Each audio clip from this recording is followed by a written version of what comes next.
오늘 말씀 우리 함께 봉독하겠습니다. 오늘 말씀 욥기 13장 20절부터 14장 22절까지입니다. 제가 말씀을 봉독하겠습니다. 20절입니다. 오직 내게 이 두 가지 일을 행하지 마옵소서. 그리하시면 내가 주의 얼굴을 피하여 숨지 아니하오리니 곧 주의 손을 내게 대지 마시오며 주의 위엄으로 나를 두렵게 하지 마실 것이니이다. 그리하시고 주는 나를 부르소서. 내가 대답하리이다. 혹 내가 말씀하게 하옵시고 주는 내게 대답하옵소서. 나의 죄악이 얼마나 많으니까 나의 허물과 죄를 내게 알게 하옵소서.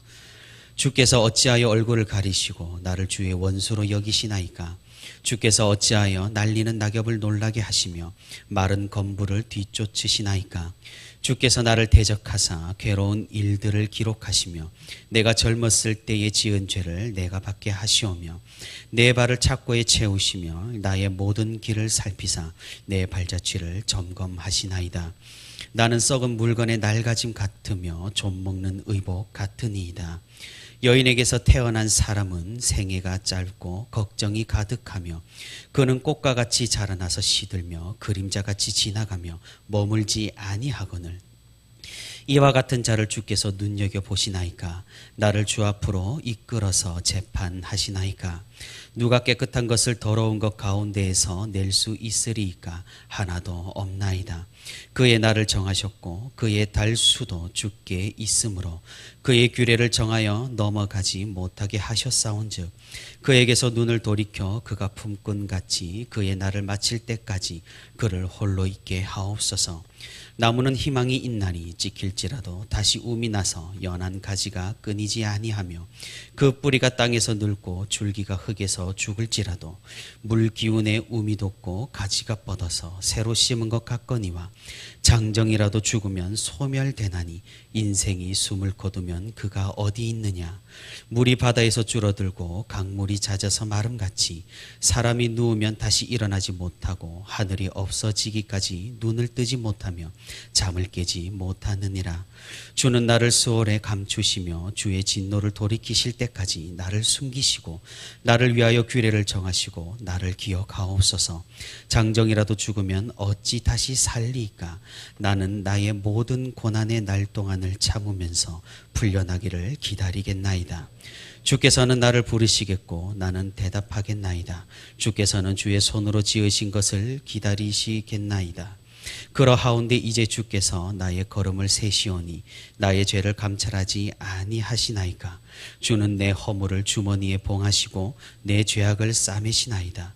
무너지는 산은 반드시 흩어지고 바위는 그 자리에서 옮겨가고 물은 돌을 닳게 하고 넘치는 물은 땅의 티끌을 씻어버리나이다. 이와 같이 주께서는 사람의 희망을 끊으시나이다. 주께서 사람을 영원히 이기셔서 떠나게 하시며 그의 얼굴 빛을 변하게 하시고 쫓아 보내시오니 그의 아들들이 존귀하게 되어도 그가 알지 못하며 그들이 비천하게 되어도 그가 깨닫지 못하나이다. 다만 그의 살이 아프고 그의 영혼이 애곡할 뿐이니이다. 아멘. 네, 오늘도 이렇게 주님과 함께 동행하기 위해 새벽기도의 자리에 나온 우리 모든 성도 여러분 진심으로 환영하고 또 축복합니다. 오늘도 우리 함께 말씀 듣는 가운데 그리고 말씀 붙들고 기도하는 가운데 하나님의 크신 은혜와 위로가 풍성히 있기를 주님의 이름으로 축복하고 또 소망합니다. 오늘 우리가 읽은 본문은 욥과 세 친구들의 논쟁이 일단은 마무리가 되는 그런 본문입니다. 욥기서 3장부터 시작된 이 논쟁은 이제 1차전을 끝냈습니다. 우리가 15장 위에 그 제목이 붙어있는 글씨를 보면 엘리바스의 두 번째 말이라고 붙어있는 걸 볼 수가 있습니다. 15장부터는 다시 이 엘리바스의 말로 2차전을 시작하는 것을 우리는 살펴볼 수가 있습니다. 이때까지 욥의 친구들이 주장한 논리는 아주 간단합니다. 바로 권선징악이라는 것이죠. 욥이 선하게 살았다면 과연 이런 벌을 하나님께 받을 수 있는가라는 것이 핵심적인 질문이라 할 수 있습니다. 그러니 이런 고난을 당한 욥은 반드시 권선징악의 법칙에 의해서 죄인이어야만 하고 악인이어야만 한다라는 겁니다. 하지만 욥은 계속해서 이런 새 친구들의 주장에 대해서 자신의 의로움을 천명합니다. 자신은 이러한 고난을 받을 만한 그런 죄악을 저지른 일이 없다라고 주장을 하는 것이죠. 그리고 욥은 자신을 찾아온 이 새 친구들을 책망합니다. 이 세상을 잘 살펴보라고 말입니다. 대체 어떤 의인이 평생을 안락하게 살고 어떤 악인이 평생을 고통받으면서 사는지 살펴보라라고 합니다. 욥의 말대로 이 세상은 권선징악과는 완전히 반대로 흘러갑니다. 악인들이 더욱 잘되고 의인들이 더욱 고통을 당하는 것이 이 세상의 일반적인 법칙이니까 말입니다. 권선징악의 법칙은 우리의 판타지 그리고 영화 그리고 소설에서나 등장할 법한 그런 이상향에 더 가깝다라는 사실이죠. 그러니 욥은 이런 점을 이야기하면서 자신의 정당성을 주장을 한 겁니다. 우리가 계속해서 오늘 본문까지 욥의 친구들의 주장을 들어보면 이 욥의 친구들이 정말로 징하다라고 느껴집니다. 왜냐하면 끝까지 집요하게 욥이 죄인이라고 저마다의 주장으로 욥을 괴롭히고 있기 때문입니다. 자신이 특별한 계시를 받았다는 주장으로 또 옛사람들의 지혜에 비추어 봤을 때라는 둥 또 하나님의 지혜가 오묘하다라는 점을 들어서 이 욥의 고난은 그의 죄악 때문임을 계속해서 주장하고 있습니다. 하지만 이에 대해서 욥도 만만치가 않습니다. 세상사가 반드시 그렇지 않다라는 것을 말합니다. 물론 욥이 억울한 고난을 당한다고 해서 욥의 말이 모두가 다 옳은 것은 아닙니다. 욥은 자신의 억울함을 증명하기 위해 하나님을 너무 극단적으로 묘사하는 실수를 저지릅니다. 하나님을 악인들의 형통을 도와주시는 분, 의인들의 고통을 관망하시며 즐기시는 분으로 욥은 하나님을 그렇게 묘사하기도 했습니다. 우리는 이 욥의 친구들의 주장과 욥의 이야기 이 두 가지 관점을 잘 종합하여서 욥기서를 통해서 하나님이 어떠신 분이신지 하나님의 선하심과 정의로우심 사이에 우리가 이 세상을 어떻게 생각하고 판단해야 하는지 말씀의 지혜를 배울 수가 있는 것입니다.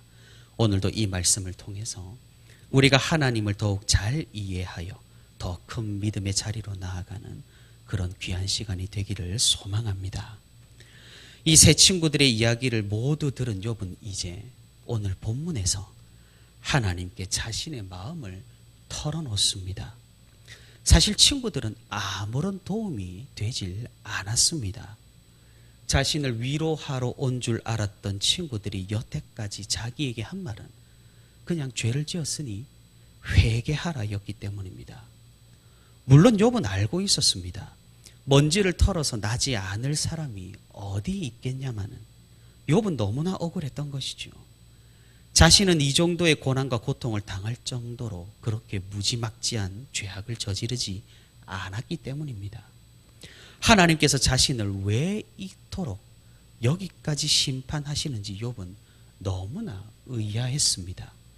그래서 도움이 되지 않는 친구들을 뒤로 한 채 이제 욥은 하나님께 매달립니다. 하나님께 직접적으로 변론하고 하나님을 만나고 하나님께 답을 구하려고 오늘 본문을 통해서 하나님께 간구를 하고 있는 겁니다. 하지만 욥은 또한 알고 있었습니다. 자신은 한없이 작고 작은 피조물이기 때문에 창조주이신 하나님과 만날 수도 또 직접 변론할 수도 없다라는 사실을 말입니다. 그래서 욥은 극단적인 생각까지 하게 됩니다. 그것은 자신이 죽었다가 다시 살아서라도 하나님께 자신의 마음을 토로하겠다라는 거죠. 그리한다면 하나님께서는 자신의 의로움을 인정해 주실 것이고 다시 살려주시고 다시 회복시켜 주실 것이라고 욥은 오늘 본문을 통해 이야기를 하고 있는 겁니다. 그럼 오늘 본문 가운데 나타난 하나님은 어떤 분이실까요? 욥은 하나님과 직접 대면하고 싶지만 정작 두려워합니다.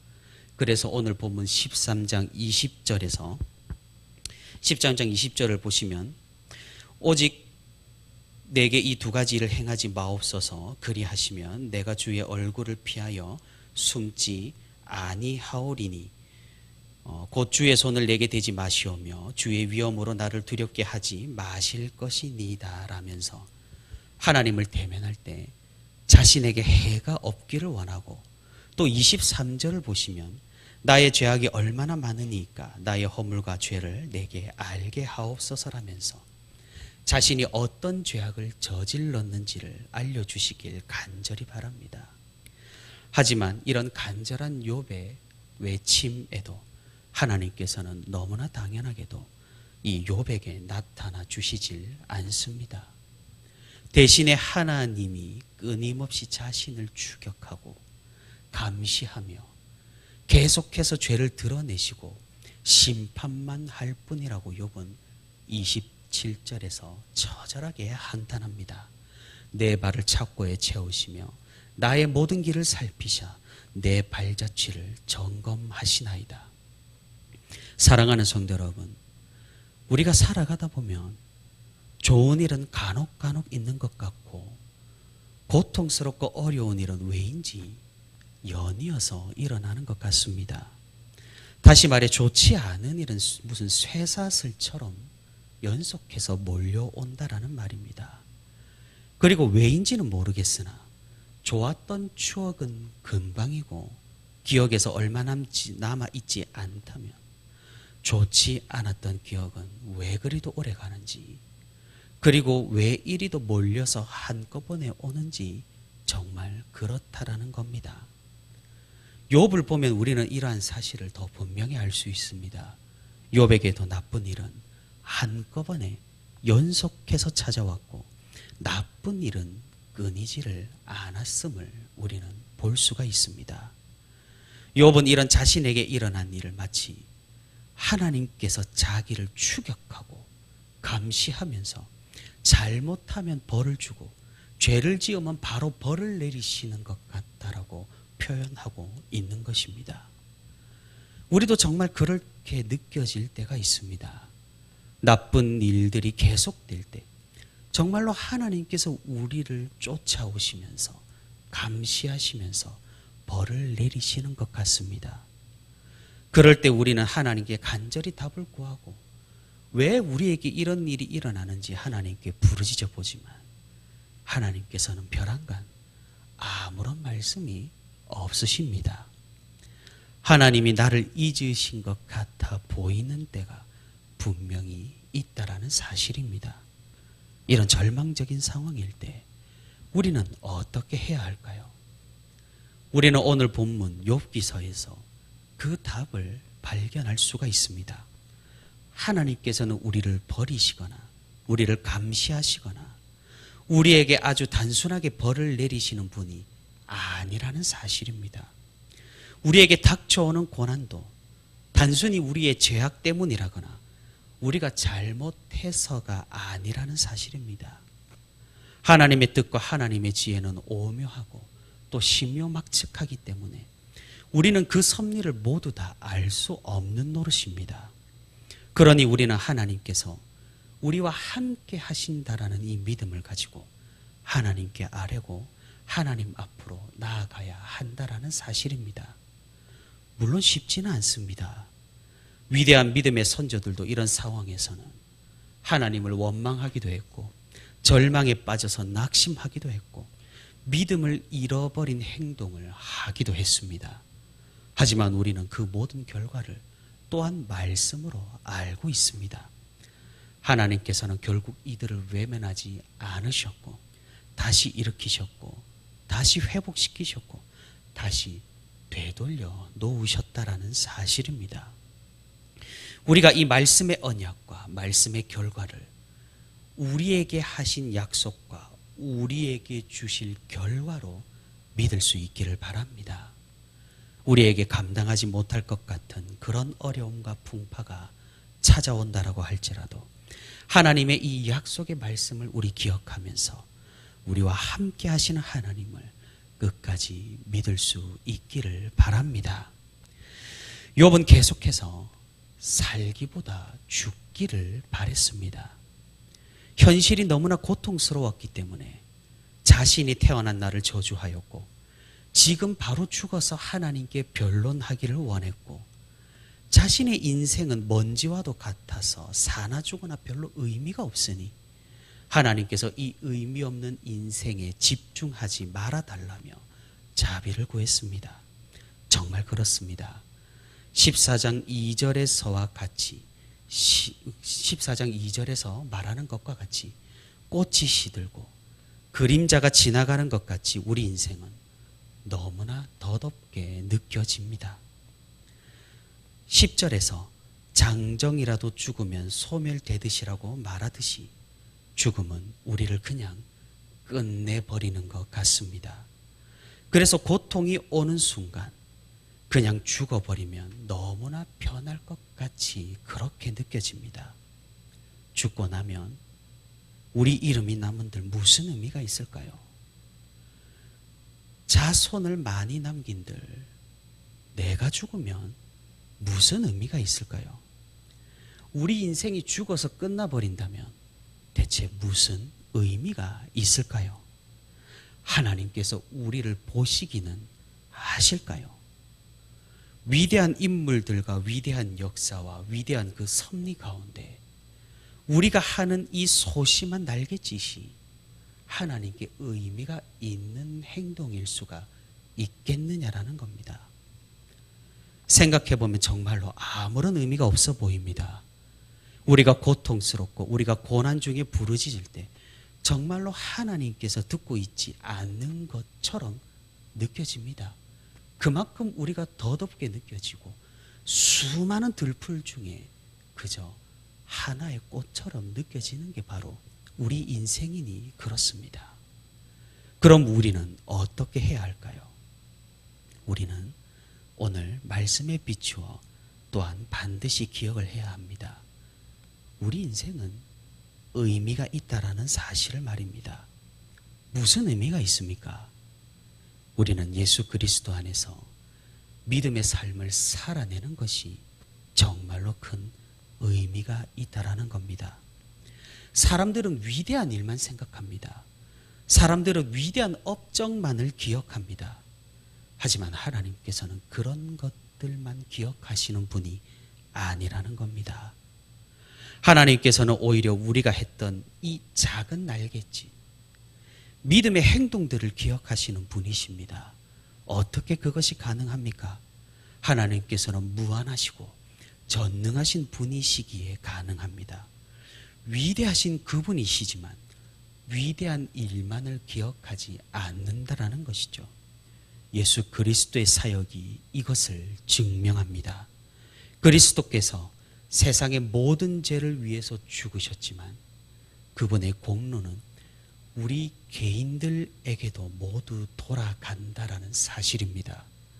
그렇기에 예수 그리스도께서 우리를 위해 죽으시고 우리를 위해 다시 사셨기에 우리 인생은 분명한 의미를 가질 수 있게 된 것입니다. 그리고 우리에게는 소망이 있습니다. 지금의 삶이 힘들고 어렵고 고통스럽다고 할지라도 하나님께서 우리를 불러주시면 우리는 영원한 나라에서 하나님과 함께 즐거이 살아가는 미래가 있다라는 겁니다. 한시적인 우리의 인생에 하나님께서는 영원한 의미를 새겨주시고 한시적인 우리의 생명을 하나님께서는 영원까지 인도하신다라는 사실입니다. 그러니 우리는 지금의 삶, 우리의 인생을 날마다 의미 있게 살 수가 있습니다.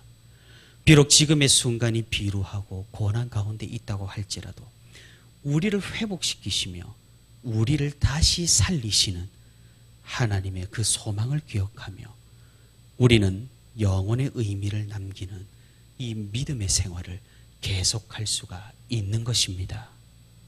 사랑하는 성도 여러분, 죽지 못해 산다, 우리는 이런 말을 종종 합니다. 하지만 그것은 하나님의 입장에서는 너무나 서운한 말일 수가 있다는 사실입니다. 하나님께서는 우리를 감시하시는 것이 아니라 우리의 믿음을 보시고 기뻐하시는 분이십니다.